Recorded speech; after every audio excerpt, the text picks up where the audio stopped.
नमस्कार दोस्तों, एक बार फिर से सभी का स्वागत करता हूं द फैक्ट ऑफ बाइबल में। आज की इस वीडियो में हम खास बात देखेंगे कि इज़राइल में जिस प्रकार के इस समय में जो सीज़न चल रहा है, देखा जाए तो अक्टूबर का महीना पूरा त्योहारों से भरा हुआ है। उसी में एक त्यौहार इस समय में चल रहा है जो कि 6 दिन तक लगातार ये पर्व चलेगा, जिसका नाम है सुक्कोत। सुक्कोत को मनाने की परंपरा कहाँ से पड़ी है, मैं आपको बता दूँ।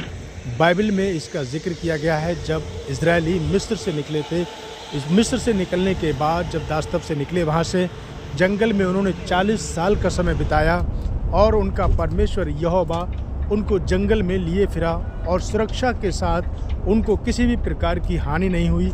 पूरी सुरक्षा के साथ जंगल में इजरायलियों को परमेश्वर ने रखा और इसी को लेकर आज भी इजरायली 2000 साल बीतने के बावजूद भी उसी पर्व को बड़ी धूमधाम के साथ इजराइल में मनाते हैं। इसको एक प्रकार का झोपड़ियों का पर्व भी कहा जाता है। ये झोपड़ियों का पर्व वो है जिसको यहाँ पर लोग सुक्कोत के नाम से कहते हैं। इसमें अलग अलग प्रकार की झोपड़ी बनाकर, घर के छत पर झोपड़ी बनाकर या फिर अपनी पड़ी हुई ज़मीन पर झोपड़ी बनाकर उसमें रहते हैं और उसी में वो लोग खाना पीना खाते हैं और उस समय को स्मरण करते हैं, याद करते हैं जब परमेश्वर ने उनके लिए इस समय को बिताया था। आइए हम देखते हैं कि सुक्कोत की और ख़ास वजह क्या क्या है।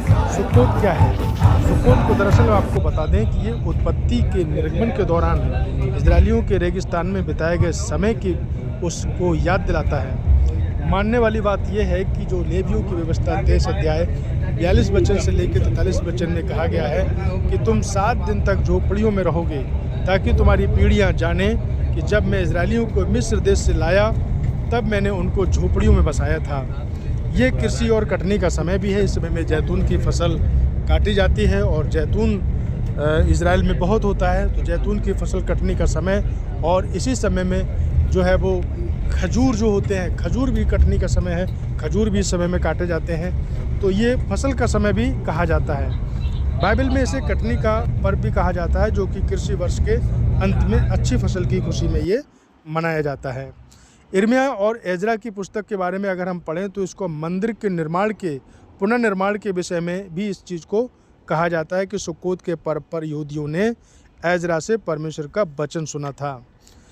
ये त्यौहार आनंद और दान का भी है। इस पर्व पर इजरायली लोग यहूदी एक दूसरे को गिफ्ट देते हैं और खुशी के साथ धन्यवाद देते हुए परमेश्वर का इस पर्व के लिए मनाते हैं। यीशु और सुक्कोत का क्या मतलब है, दोनों का क्या तालमेल है? बाइबल में कई महत्वपूर्ण घटनाओं का उल्लेख है जो सुक्कोत के दौरान हुई।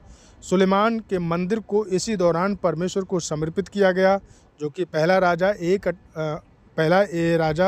8 अध्याय उसके 2 वचन में लिखा है। इसके अलावा मसीह ये मानते हैं कि यीशु मसीह ने भी सुक्कोत का पर्व मनाया था।